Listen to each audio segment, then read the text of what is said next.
সাব্রুম মহকুমার সাতচাঁদ ব্লক অন্তর্গত মনুবাজারে বুধবার মহালয়া পূর্ণ লগ্নে মা দুর্গার আগমনী বার্তা দেওয়ার জন্য মনুবাজার ফোক কালচার একাডেমির পক্ষ থেকে প্রভাত ফেরি অনুষ্ঠিত হয়। তো প্রভাত ফেরি অনুষ্ঠানে উপস্থিত ছিলেন মনুবাজার ফোক কালচার একাডেমির প্রতিষ্ঠাতা থেগাফু মগ এবং অন্যান্য এলাকার জনসাধারণ এবং অবসরপ্রাপ্ত শিক্ষক তথা কবি সাহিত্যিক রতন চক্রবর্তী সহ অন্যান্যরা উপস্থিত ছিলেন। এই প্রভাত ফেরিতে ফোক কালচার একাডেমির ছাত্রছাত্রীরা মা দুর্গা সহ বিভিন্ন দেবদেবীর রূপে সজ্জিত হয়ে প্রভাত ফেরিতে অংশগ্রহণ করেন। এই প্রভাত ফেরিকে কেন্দ্র করে মনুবাজার ফোক কালচার একাডেমির ছাত্রছাত্রীদের বেশ উৎসাহ উদ্দীপনা পরিলক্ষিত হয়।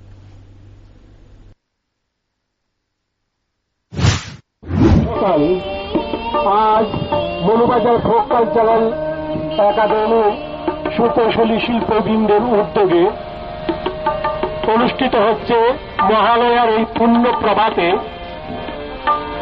দেবী দুর্গার আগমনী গান এবং চণ্ডীপাঠের সঙ্গে আমাদের শোভাযাত্রা শুরু হয়েছে।